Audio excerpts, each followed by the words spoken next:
Hi everyone, in this video I'll be telling you how to solve question number 1 from exercise 1.1 class 12 maths relation and functions. तो पहला question है guys हमारा determine whether each of the following relations are reflexive, symmetric and transitive.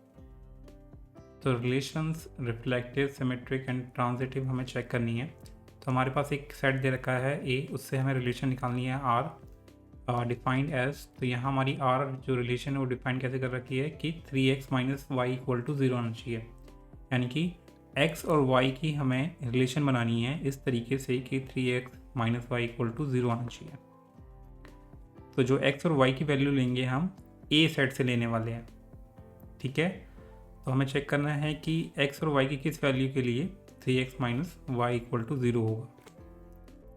तो आप check कर सकते हैं, जैसे कि अगर गाइस अगर मैं आर सेट की बात करूं, जो आर रिलेशन है, तो अगर मैं x1 रखता हूं तो y को कितना रखना होगा मुझे 0 बनाने के लिए 3 रखना होगा, तभी 0 हो जाएगा ना।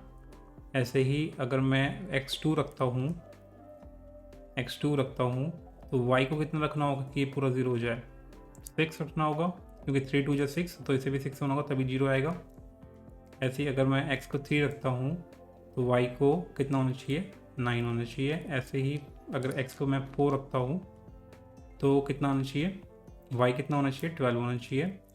एंड अगर मैं 5 रखता हूँ यहाँ x की जगह तो y को हमारा 15 होना चाहिए, तो 15 इसमें वैल्यू है नहीं, तो इसे हम यहीं टर्मिनेट कर देंगे रिलेशन को, ठीक है। तो ये चार पेयर बनेंगे हमारे एक्स वाई के, जिसके लिए ये बेसिकली ये रिलेशन सेटिस्फाई करेगा, ठीक है। तो 4 पेयर बनेंगे एक्स वाई की वैल्यू की। तो अब हमें चेक करना है कि ये रिफ्लेक्सिव है या नहीं है। तो रिफ्लेक्सिव कब होता है, जब ए बिलोंग्स टू आर होता है, where A belongs to set ए।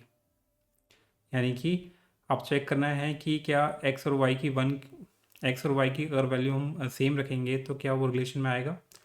तो आप देखेंगे इस रिलेशन में ना तो हमारा 1 1 बिलोंग करता है, ना 2 2, 3 3, 4 4, 5 5, कोई भी एक्स की और वाई की सेम वैल्यू के लिए कोई भी रिलेशन नहीं बन रही है इसमें, ठीक है।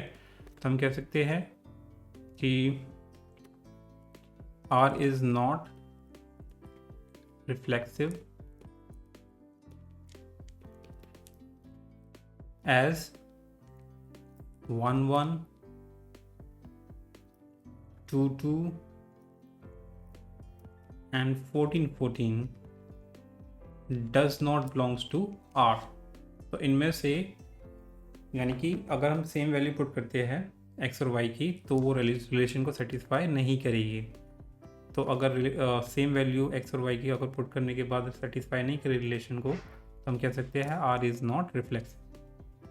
तो रिफ्लेक्सिव कब होगा, जब x और y की वैल्यू दोनों की सेम हमारे रिलेशन में आनी चाहिए, ठीक है।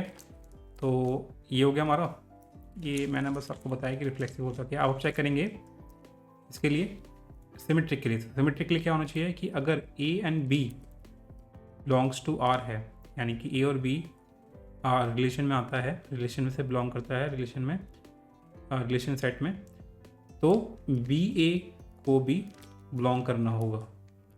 यानी कि ए बी है तो बी ए को भी होना होगा रिलेशन में।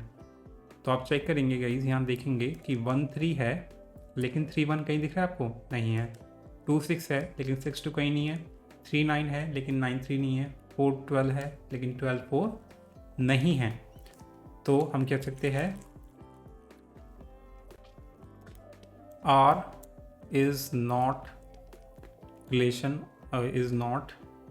symmetric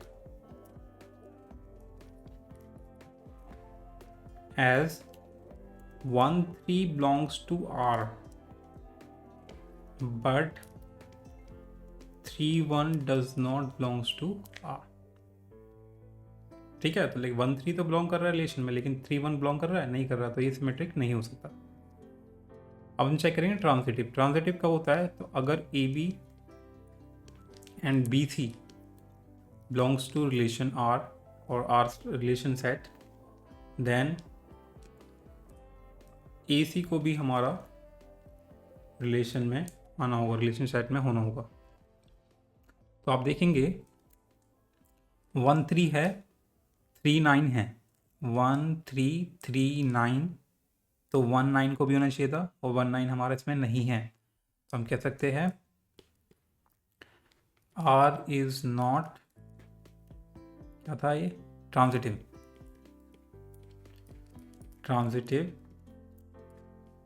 as 1 3 and 1 3 belongs to R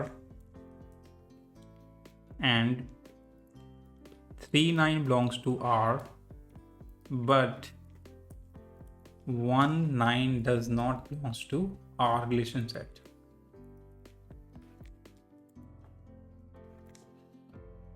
ठीक है, तो this is how guys you have to show that कि जो रिलेशन है, तो हम लिखेंगे लास्ट में therefore relation is not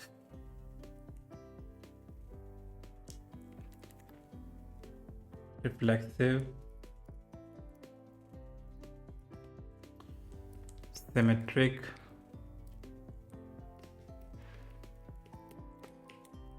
and transitive. Fine, so this is how guys you have to show that, or this is how you can determine whether the relation are reflexive, symmetric or transitive. तो आगे के जो parts है पहले आप try करो. If you don't able to solve it, then you can watch the next video on my channel, so on the second part. So yeah, subscribe for more videos till then.